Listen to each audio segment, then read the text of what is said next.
आज हम लोग लीकेज मेथड से हाई रेजिस्टेंस को डिटरमिन कैसे करते हैं उसके विषय में हम लोग चर्चा करेंगे। Determination of high resistance bye leakage method.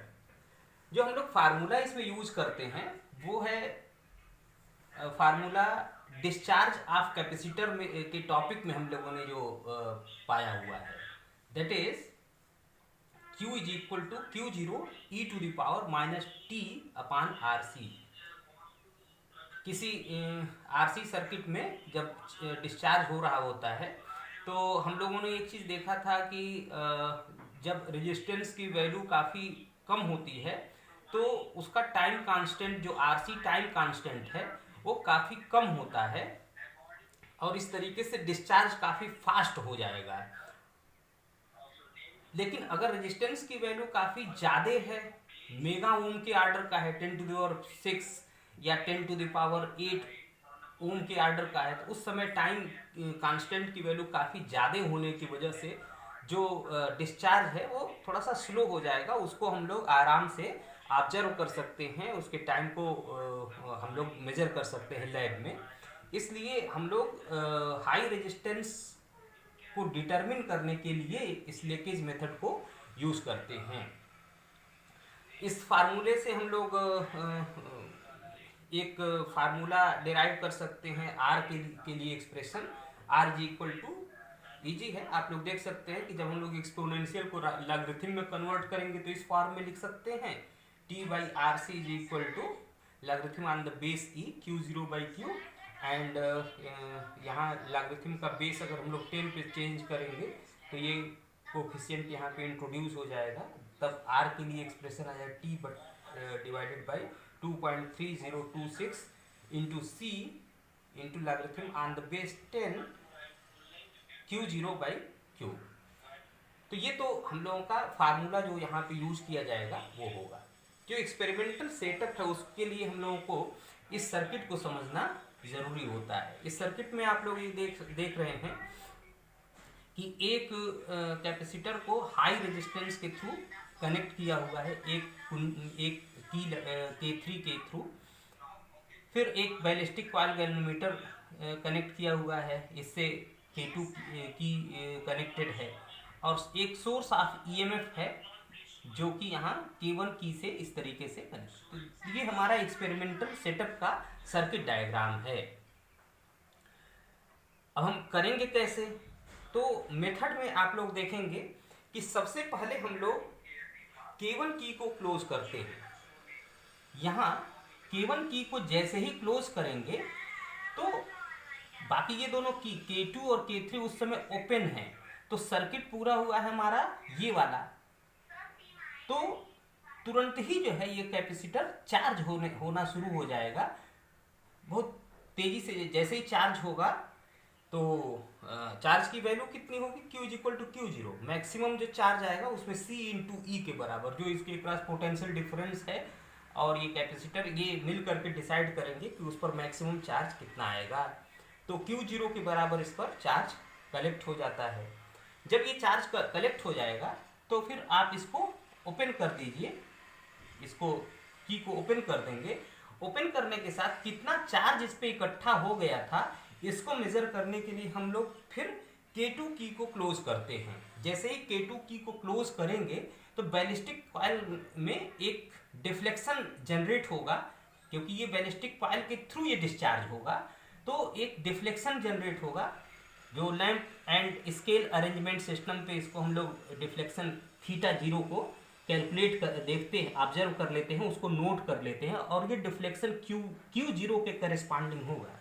तो θ0 is noted for the discharge of Q0 जो मैक्सिमम चार्ज था इस पर, वो हम लोग उसके करेस्पॉन्डिंग, वो जब बैलिस्टिक कॉइल गैल्वेनोमीटर से डिस्चार्ज हुआ तो हमने उसके करेस्पॉन्डिंग जो डिफ्लेक्शन है उसको नोट कर लिया।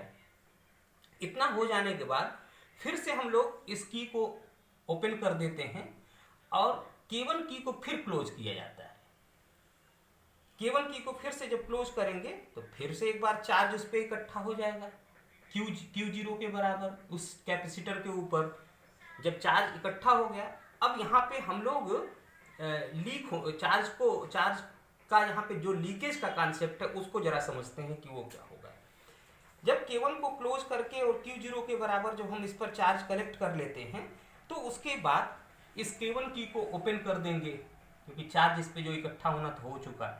अब उसके बाद K2 की भी उस समय खुला रहेगा, K1 की भी खुली हुई है, और K3 की को उस समय क्लोज करते हैं। ये की क्लोज करेंगे और जैसे ही क्लोज करेंगे वैसे ही स्टॉप वॉच को ऑन कर देंगे कुछ समय के लिए, for a known time.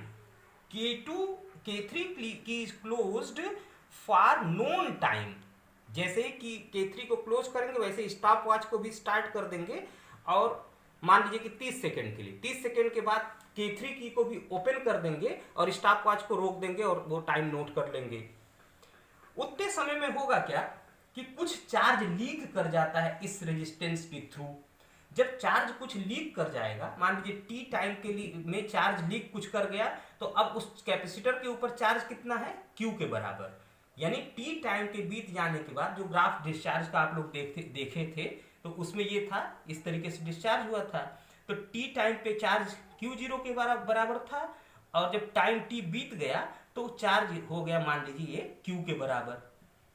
T time बीत जाने के बाद चार्ज Q के बराबर हो गया।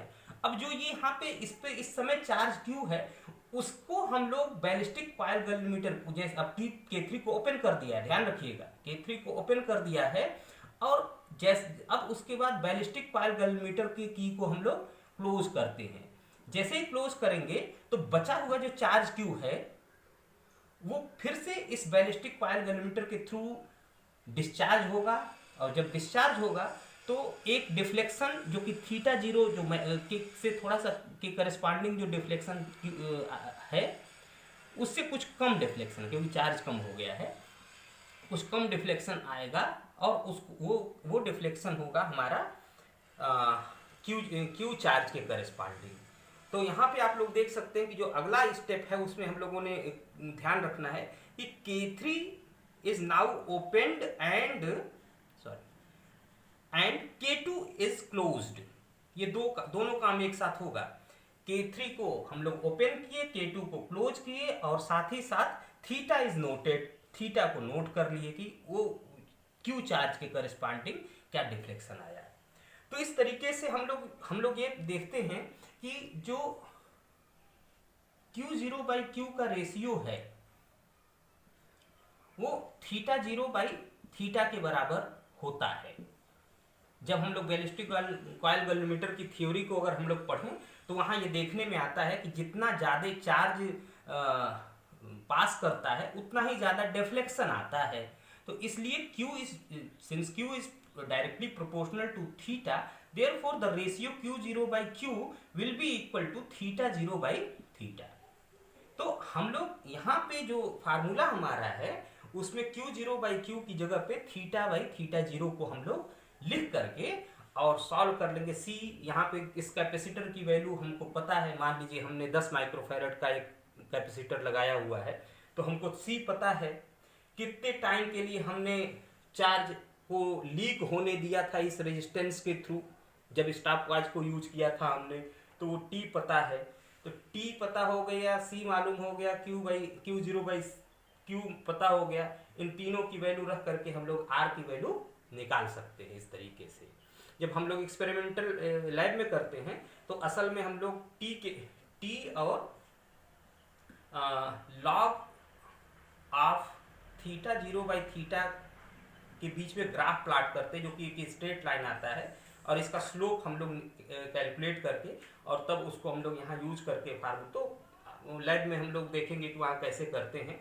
बस आप लोग इतना समझ सकते हैं कि T हमको मालूम हो गया, C पता है, और ये Q0/Q को इन स्टेप्स को फॉलो करते हुए हम लोग निकाल लें तो हम देख सकते हैं कि हाई रेजिस्टेंस को कैलकुलेट बहुत आराम से कर सकते हैं।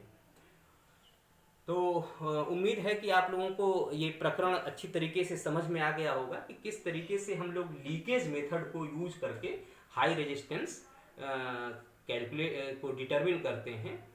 आप लोग इस वीडियो को देखिए और अपना नोट्स बनाइए, अपने मित्रों में वीडियो को शेयर भी कीजिए ताकि उनको भी ये टॉपिक अच्छी तरीके से समझ में आए।